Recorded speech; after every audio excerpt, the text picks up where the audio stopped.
Welcome to Morning Joan, darling. Now, let's get straight to the tea, shall we?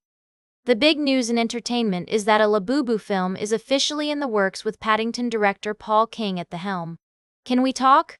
This is huge.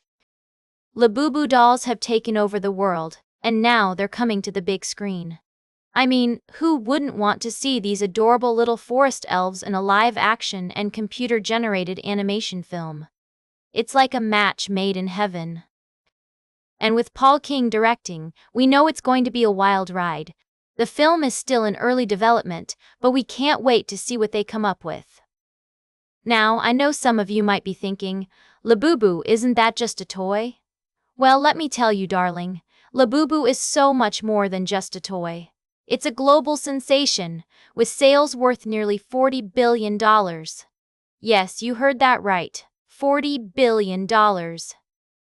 It's like the Barbie of our time, but instead of being all about looks, Labubu is all about, well, being cute and mysterious.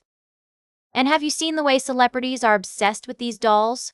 Rihanna and Lisa from Blackpink have been spotted wearing Labubu charms with their designer bags. It's like they're saying, I'm a grown adult, but I still love playing with toys. And honestly, who can blame them? The creator of Labubu, Kae-sing Leung, is serving as the executive producer, and Steven Levinson, the writer behind Dear Evan Hansen, is co-producing and developing the script. It's like a dream team, folks, so we can expect great things from this film. Now, I know some of you might be thinking, is this just another case of a toy company trying to make a quick buck? But trust me, darling, this is different. Labubu has a loyal and fanatic customer base, and if the content is appealing, it could be a significant growth opportunity for them. So, there you have it, folks. A Labubu film is coming, and we can't wait to see what it's all about. Will it be a hit or a miss? Only time will tell, but one thing's for sure, it's going to be a wild ride. We'll be right back with more tea on Morning Joan. Welcome back to Morning Joan, darlings. We're diving into the world of royal fashion, and I have a fascinating story to share with you all. It seems Catherine, Princess of Wales, is taking a page out of the late Princess Diana's style book, and I must say, she's doing it with elegance and poise.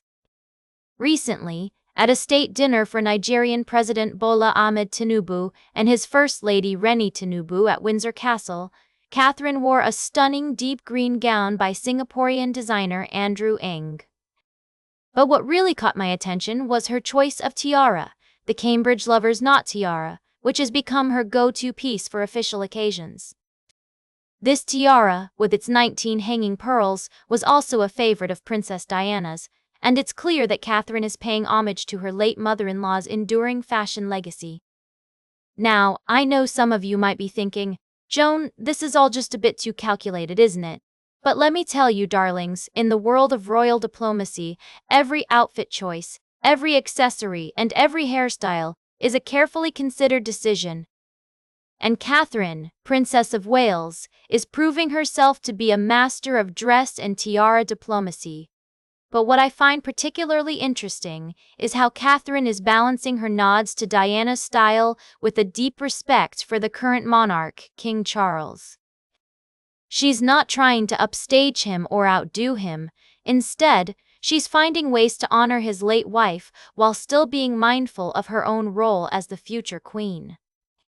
And speaking of queens, Queen Camilla was also in attendance at the state dinner, looking lovely in a cherry blossom pink dress by Fiona Clare. She wore the Greville ivy leaf clips on her lapel, which were gifted to Queen Elizabeth by the Queen Mother for her 21st birthday. It's clear that both Catherine and Camilla are drawing inspiration from the rich history of royal fashion, while still putting their own unique spin on things. So, there you have it, darlings, a delicious cup of royal tea, served with a side of style and diplomacy.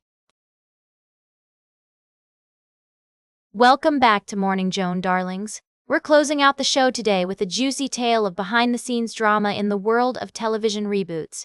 You know I love a good story about the inner workings of Hollywood, and this one does not disappoint. So, it seems that the Buffy the Vampire Slayer reboot, titled Buffy New Sunnydale, has been cancelled by Hulu. And let me tell you, the reasons behind it are just as intriguing as they are messy. Apparently, the original script for the pilot didn't feature much of Sarah Michelle Gellar's iconic character, Buffy Summers, and instead focused on a new, younger Slayer, played by Ryan Kiera Armstrong. Now, I know what you're thinking. What's wrong with introducing new characters to a beloved franchise? Well, it seems that Hulu had some major issues with the direction of the show, including Chloe Zhao's vision as the executive producer and director of the pilot. Sources close to the project are saying that Zhao's style, which has worked so well for her in films like Nomadland and Eternals, just didn't translate to a television pilot. But here's where things get really interesting, folks. Sarah Michelle Gellar herself has spoken out about the cancellation, citing an executive at Hulu who just wasn't a fan of the original show. And let me tell you, when the star of the show is calling out the network like that, you know there's some bad blood involved. Gellar has also advised fans not to seek out leaked scripts for the pilot, saying that they don't represent the true vision of the show. And honestly, I think she's right. When it comes to a franchise as beloved as Buffy, you want to make sure that any reboot or revival is done justice. And if Hulu wasn't confident in their product, then maybe it's for the best that it didn't move forward. Now, I know some of you may be thinking, but Joan, what about the future of the Buffy franchise? Well, darlings, it seems that Hulu is still holding on to the rights to the show, and there's talk of potentially reviving the revival. Yes, you read that right, with a new creative team. But after all the drama that's gone down, I'm not sure if Sarah Michelle Gellar will be on board. That's all for today's Morning Joan. Remember to like, share, and subscribe, and until next time, stay fabulous.